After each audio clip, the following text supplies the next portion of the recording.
The sleek glass doors of Kennedy International Airport slid open as Rachel Evans adjusted the strap of her deliberately worn canvas backpack. Her chestnut hair was pulled into a simple ponytail, no makeup on her face, and her outfit, a faded green hoodie, threadbare jeans, and well-worn sneakers, completed her disguise. No one looking at her would suspect this modestly dressed woman was the wife of Logan Evans, the billionaire founder and CEO of Altura Air. Rachel checked her phone one last time. The voice recorder app was already running. 3 new emails had come in from disgruntled passengers. More tales of unexplained downgrades, subtle humiliations, and invisible lines drawn by wealth. All forwarded from her former colleagues at the Consumer Advocacy Watch. Same pattern, she murmured, scrolling through.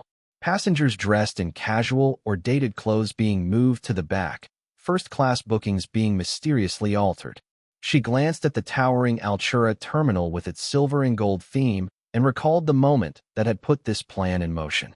"Logan, have you seen these complaints?" she'd asked over dinner, sliding a folder across the table. He barely looked up from his merger documents. "Customer service handles those. I trust my team." "Your team hasn't walked a terminal in years," she'd responded, her journalist's instinct sharp. "Something's changed." He'd kissed her forehead, amused. "If you're that curious, investigate. You were always the best at getting the truth." He hadn't meant it literally, but Rachel, who had once spent 8 months undercover in a medical pricing scandal, heard it as a challenge. She booked her flight under the name Rachel Whitaker, her maiden name, paying cash for a first-class ticket to Denver. No loyalty number. No ties to Altura Air. Just another traveler. At the check-in line, she noticed an older woman struggling with her carry-on. A uniformed employee walked right past. Rachel stepped in, helping lift the suitcase onto the scale. "Thank you, dear," the woman said. "Used to be they'd trip over themselves to help. Not anymore." "No, ma'am, it's not," Rachel replied. She observed how the same employee was now smiling warmly at a businessman in a tailored suit. Rachel stepped up to the check-in counter, hitting the record button on her second device. The representative, Kelsey, scanned her ID and boarding pass, then gave Rachel a once-over. Her lips pursed. "You're in first class?" "Yes," Rachel answered, feigning nervous excitement. "My first time." Kelsey turned to whisper to a colleague wearing a supervisor pin. Rachel couldn't hear them, but their eyes and smirks spoke volumes. This was what she'd come for. The previous night, she'd studied Altura's internal seating protocols and flagged discrepancies. Logan had caught her staring at a spreadsheet. "Working late again?"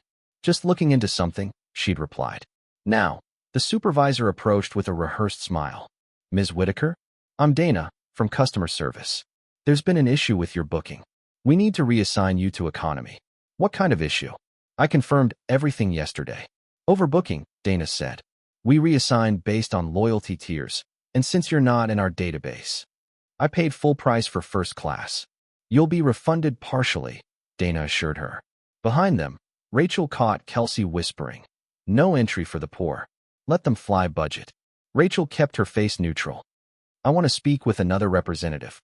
Dana's posture stiffened. "There is no one else. It's standard policy. If you were Altura Elite, we could make other arrangements." "I understand," Rachel replied, her voice trembling. "This was a special occasion. I saved up." Dana looked slightly uncomfortable but handed over the economy boarding pass without further comment. Moments later, a suited man approached and was upgraded without hesitation. Rachel watched the exchange, noting every detail.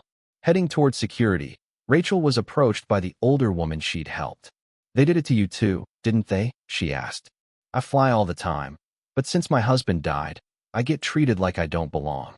I've started carrying proof of who I am. Isn't that sad? It happens often. Too often. I used to know the founder, Logan Evans. He was different back then. Believed in treating people right." Rachel swallowed her emotion. "He still does.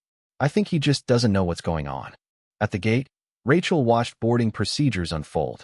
Stylish passengers were ushered in with grace. Others, like her, received indifferent nods. When her group was called, the agent, Trevor, looked her up and down. "You need to check that bag. No space left. The flight just started boarding. Policy is to reserve overhead space for premium guests." Another passenger behind her, a dad in a polo shirt, intervened.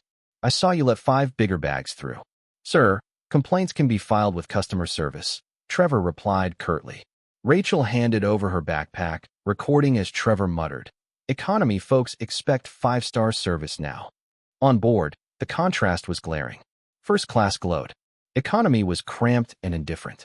Rachel found herself in seat 29B, between Margaret, the older woman, and a college student named Ben.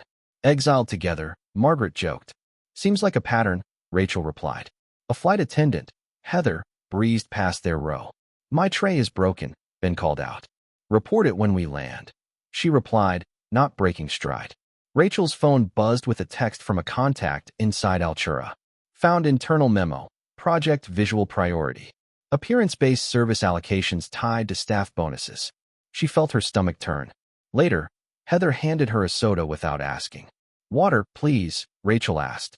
"I already poured this. But I'd prefer water." Heather rolled her eyes. "I'll see." Across the aisle, a man in a suit received a cocktail with a smile. Rachel recorded everything.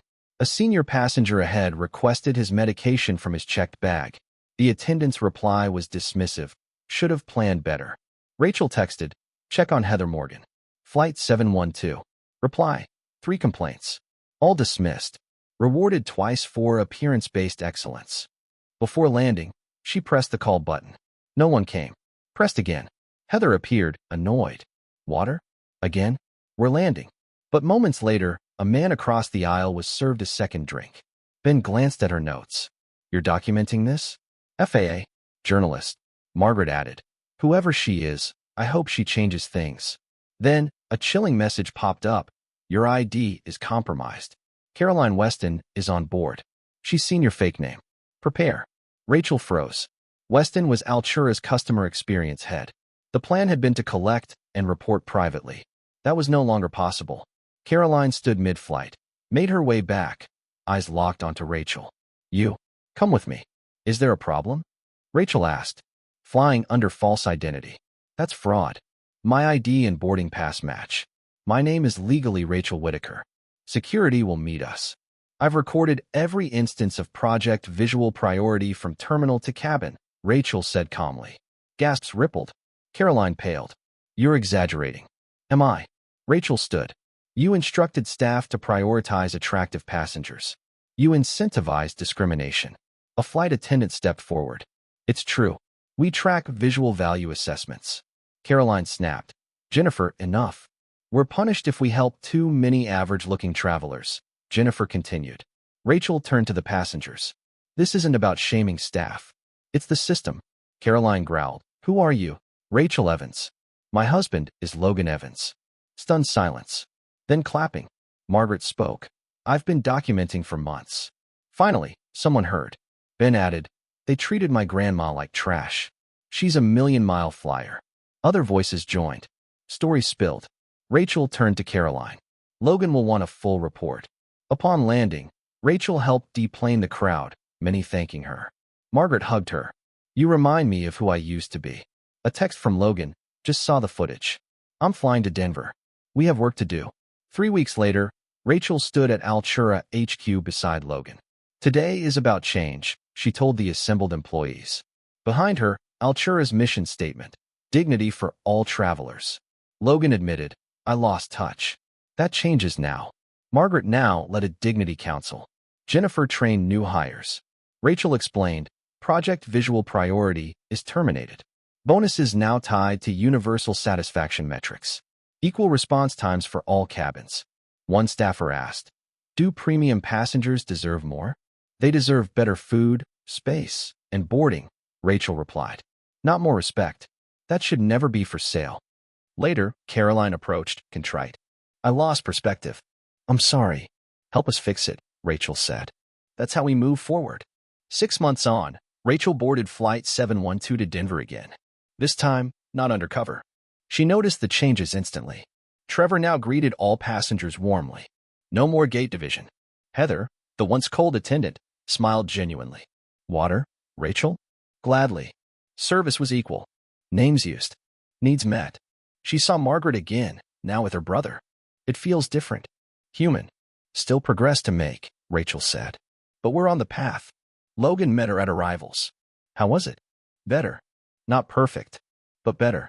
They passed another airline's gate where status still ruled. There's still work ahead, she said. But we started something, Logan replied. Rachel watched families, students, professionals passing through. What happened here isn't just about flying, she murmured. It's about dignity. About choosing to see people as people. Exactly, Logan said. And telling stories like yours is how change begins. In a world where worth is too often judged by wallets and appearances, Rachel Evans had reminded everyone that true value is measured by how we treat each other. And that's a flight worth boarding.